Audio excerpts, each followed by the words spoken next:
Hello, my name is Krista Mullins, and I am a program consultant in the Office of Assessment and Accountability. Today we will be talking about the Kentucky Alternate Assessment. Our agenda for the training will cover the Kentucky Alternate Assessment timeline, the Alternate Kentucky Summative Assessment or AKSA Window 1 makeup, Transition Attainment Record or TAR, Medical Non-Participation, AKSA Window 2, Field Test, Monitoring Visits, opportunity for KDE committee work, and we'll wrap up with February DAC Q&A sessions. Let's take a look at the Kentucky Alternate Assessment Spring Timeline. The Window 1 makeup is from January 5th through March 20th. All makeup windows must be approved by KDE by making the request for a makeup on the AKSA Window 1 makeup and TAR retake request form. Orders for visual impairment or VI materials are due by February 6th. VI orders may be submitted using the link sent in the Monday DAC email on January 20th. Students must have visual impairment indicated in their IEP and be eligible for the alternate assessment to receive VI orders. All IEPs for students qualified to take the Kentucky Alternate Assessment must be locked by the close of business on February 6th to ensure any new AKSA or TAR students are pulled into the Student Registration Database or SRD. Window 2 materials will ship based on your selection using the link sent in the January 20th Monday DAC email. These materials will ship either the week of March 30th or the week of April 6th. If the form was not completed by February 13th, the materials will ship the week of March 30th by default. Window 2 will open April 14th and close on May 22nd.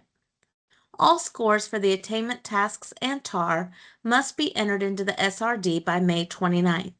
This date is firm and cannot be modified. The complete calendar is linked at the bottom of this slide. Just as a reminder, Transition Attainment Record or TAR is administered in grade 11 unless a student does not meet benchmark, and then they may retake it in grade 12 and 14.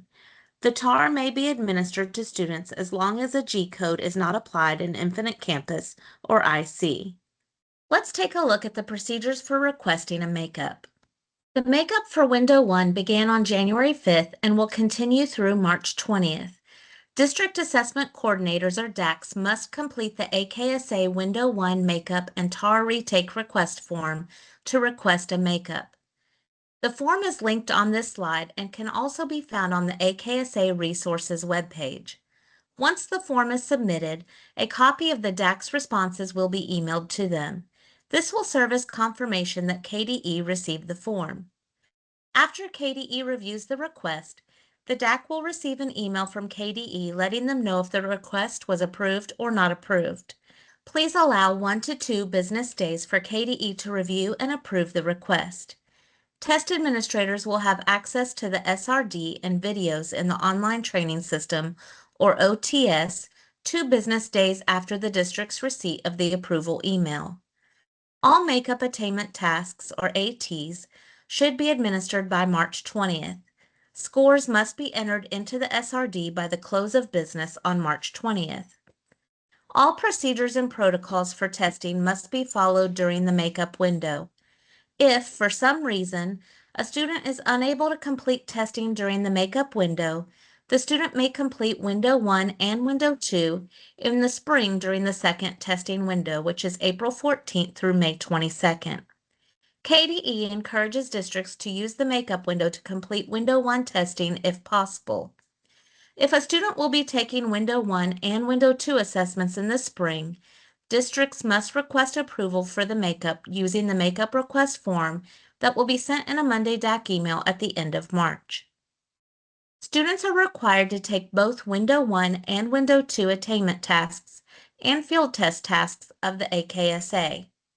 If a student started a window in another district but did not complete the assessment for that window, ensure the student completes the assessment using the same form number. If a district does not have the field test form number needed, please email krista.mullins@education.ky.gov to request the forms needed. So, what do districts do if they have a student who might qualify for a medical non-participation? Medical non-participations should be submitted for both Window 1 and 2 during the spring window in the Student Data Review and Rosters, or SDRR, when spring rosters open. Please enter the information into SDRR and wait for an approval, denial, or request for additional information. You will continue to keep a copy of this form on file in your district. A superintendent or designee signature will be accepted in place of a doctor's signature. Please complete these early in the testing window. If a medical non-participation is denied, attainment tasks and field test tasks for both Windows 1 and 2 will need to be completed during Window 2. Submitting early in the window allows time for the student to complete both Window 1 and Window 2 prior to the second window closing. Non-participations can be requested by content area or for the whole test. Extraordinary circumstance non-participations are not available. Let's take a look at Window 2. If you have experienced staffing changes from earlier in the year, make sure your new test administrators have completed all required trainings, administration code, inclusion of special populations, and the assessment-specific trainings. New test administrators must also complete the certification quizzes for the AT Overview and TAR if applicable. These can be opened once the test administrator has completed all trainings by contacting Daryl Mattingly at UK using the contact information found in the OTS. Staff who previously completed these trainings in the fall do not have to redo them for Window 2. If a test administrator came from another district in Kentucky and already has an account in the OTS, the teacher will update their profile to reflect the new district. If the teacher does not have an account, they will register for an account. Distribution of materials and administration of the assessment may begin after all trainings have been completed and the DAC has received a copy of the quiz certificate. The DAC and DOS may want to consider completing the training and certification quizzes in the event they need to administer the assessment. Just like testing Window 1, any non-certified personnel assisting with testing must sign a non-disclosure form. This form is to be kept on record. Before testing, please cover or remove content from test administration areas and follow all protocols outlined in the Administration Code regulation for test security. Testing materials should remain secure before, during, and after testing. When materials are not being used, they should be double locked. Test administrators who have completed their certification quizzes may preview the tasks and modify materials as permitted for accessibility. Test materials will ship either the week of March 30th, which is option 1, or April 6th, option 2, depending on which shipping option the district has chosen.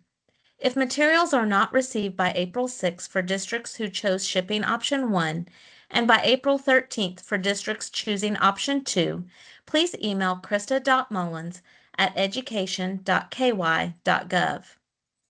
It is important to let KDE know if secure testing materials have not been received.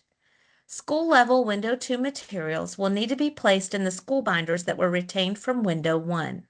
During Window 2, the Quality of School Climate and Safety Survey must be administered to all students in all grades who take the AKSA.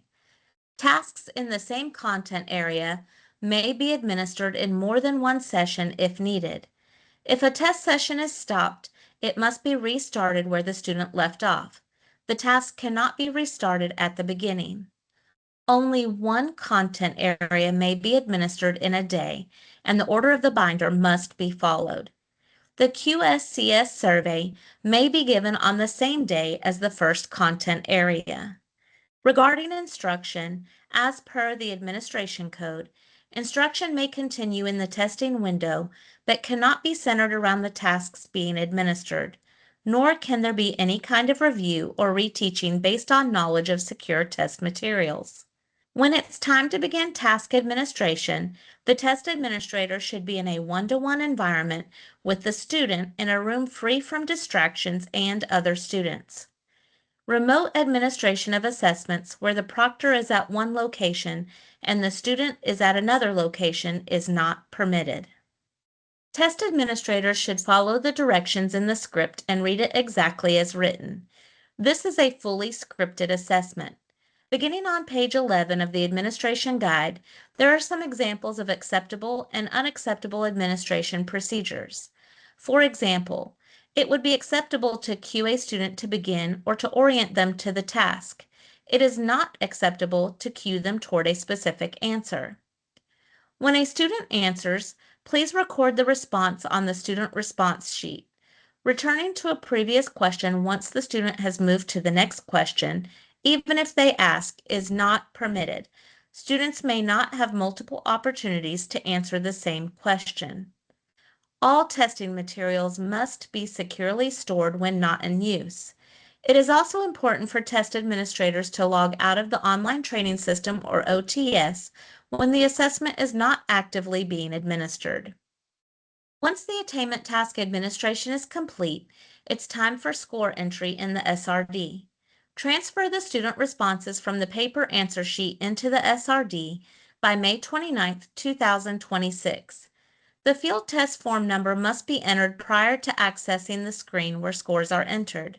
The AT binder and other testing materials should be returned to the Building Assessment Coordinator or BAC, DAC, or Director of Special Education or DOS for secure storage until the end of the school year when they will be destroyed. KDE recommends retaining the student answer sheets in a secure location until after data review in August. Any materials that were copied or adapted for administration should be securely destroyed. Let's take a look at what to expect for field test items in the spring. Similar to Window 1, Window 2 will also contain field test items for each content area. Prior to the test administrator entering scores into SRD, they will select AT next to the student's name. Then they must select which form number was used prior to clicking AT and entering scores. The form number corresponds to the field test items administered and not to the attainment tasks. Form numbers can be found on the front of the binder and on the top of the field test. For additional information, reference the SRD training on the AKSA Resources webpage and the SRD user manual found below the login on the SRD. If a district needs a specific field test form, please email krista.mullins@education.ky.gov to request the form number needed.